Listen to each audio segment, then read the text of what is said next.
Ser ciudadano es la condición que reconoce a una persona una serie de derechos y deberes políticos y sociales que le permiten intervenir en la sociedad de un país determinado. Pero esto en Colombia ha sido bien distinto. Desde el primer proyecto de nación a mediados del siglo XIX se generó un concepto de ciudadanía particular y selectivo, como el mismo proyecto modernizador. En nombre de Dios, fuente de suprema autoridad, les vamos a contar por qué. Error número 1. Aunque la Constitución de 1886 intentó promover una cultura ciudadana por medio de actos legislativos, se implantó el ideal de un país homogéneo y evangelizado que desde un principio no permitió el reconocimiento de la diversidad. La Constitución declaró ciudadanos a los hombres mayores de 21 años de oficio u ocupación legítimo y lícito de subsistencia. ¿Y el resto de personas? Los criollos identificaron como una falla la falta de homogeneidad interna. Claro, como eran todos igualitos. En 1890 se expidió la Ley 89 que determinó cómo debían ser civilizados los salvajes. Los indígenas. Ay, pero eran ciudadanos, eso es lo importante. No. Bajo esta misma ley, de 1903 a 1928, se organizaron misiones para promover la civilización por medio de la enseñanza de la moral cristiana. Error número 2. La Iglesia. La Constitución de 1886 fue inspirada en una ideología católica e hispanista, que le otorgó a la Iglesia católica el rol de elemento esencial del orden social de la nación. ¿Y el resto de creencias y costumbres? Tan raro que las hayan dejado por fuera, ¿no? Aunque la Iglesia fue la institución que en la época promovió los valores y un concepto de ciudadanía, este concepto reducía al ciudadano a un hombre blanco, hijo legítimo, habitante de la capital, católico, perteneciente a alguno de los partidos tradicionales, que no fuera divorciado y obviamente que no fuera homosexual. ¿Algo más? No, yo creo que así está bien.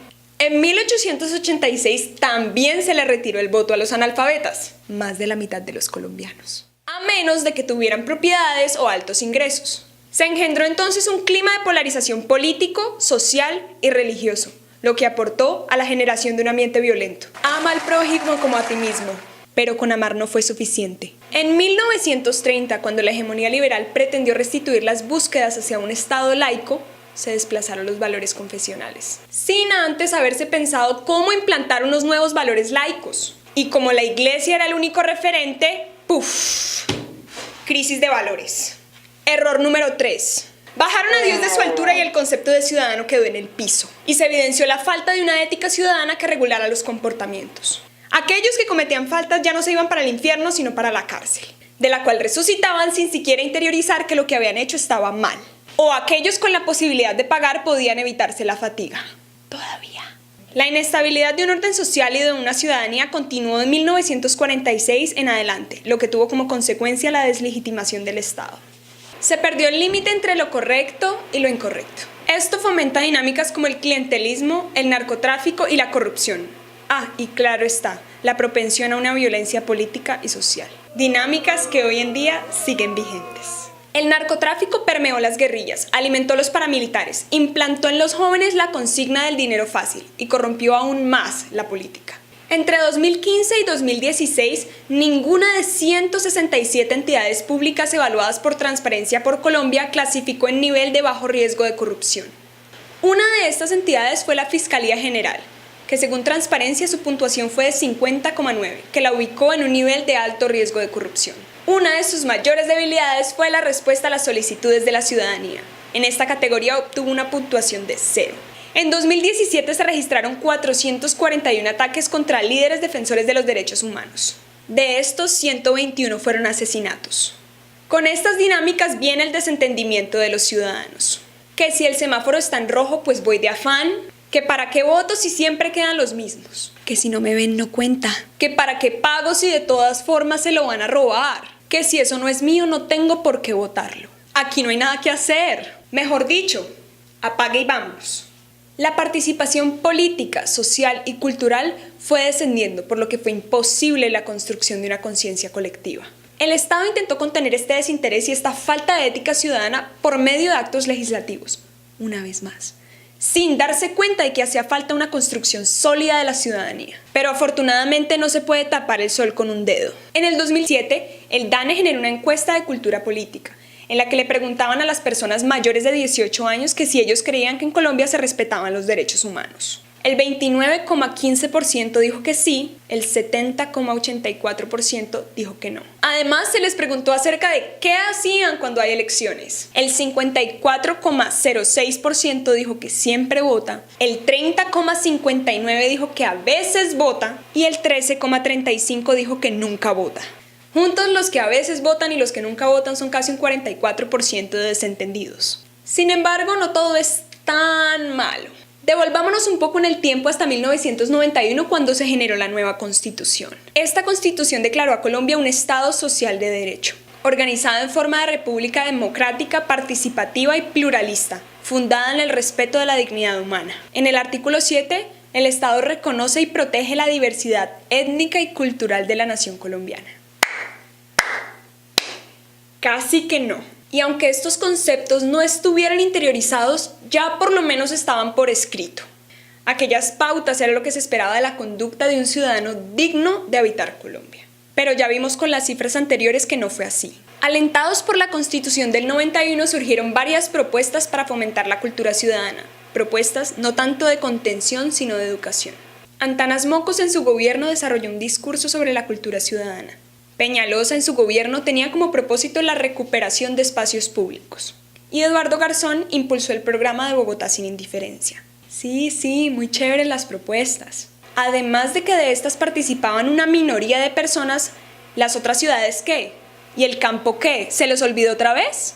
En el 2007, el DANE generó otra encuesta en la que se les preguntaba a las personas por qué no hacían uso de los espacios de participación ciudadana.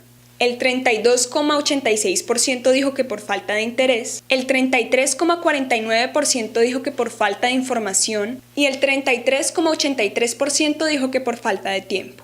Y así será importante, ¿no? Pero vengan, les contamos algo que sí ha generado impacto: las redes. Hace 3 años, el 80% de los colombianos leían en cualquier formato, impreso o digital, pero a finales del año pasado esta cifra subió a 90%.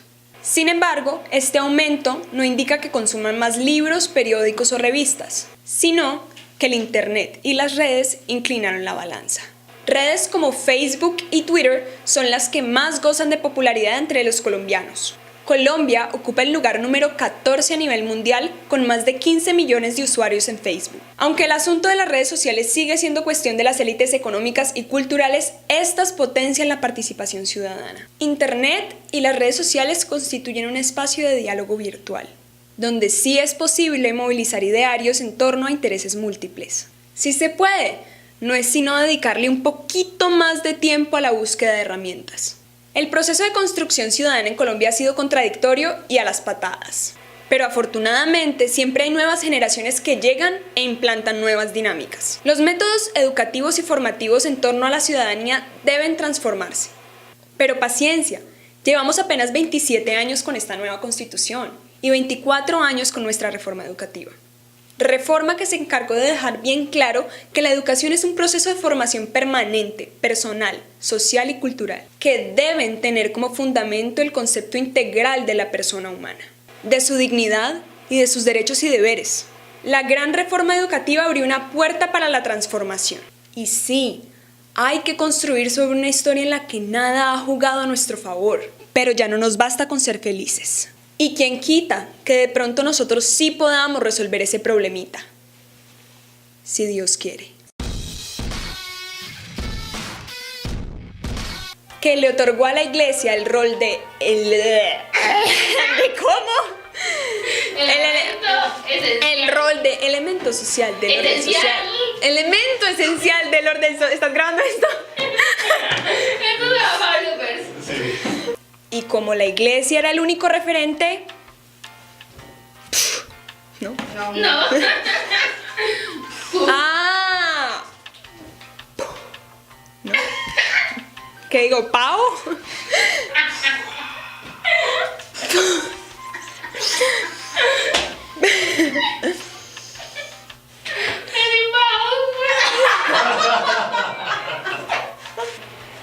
Puf. No, espérate. ¿Cuál le va a sonar, Malú? Pero se va a ver el diente del pelo. Puf. Ya, yo pongo las manos más despacito. Y como la iglesia era el único referente, Puf. Crisis de valores. ¿No? Muy plano. Ya, dale. Dale, ¿ya? Y como la iglesia era el único referente, Seguimos. ya. Y como la iglesia era el único referente,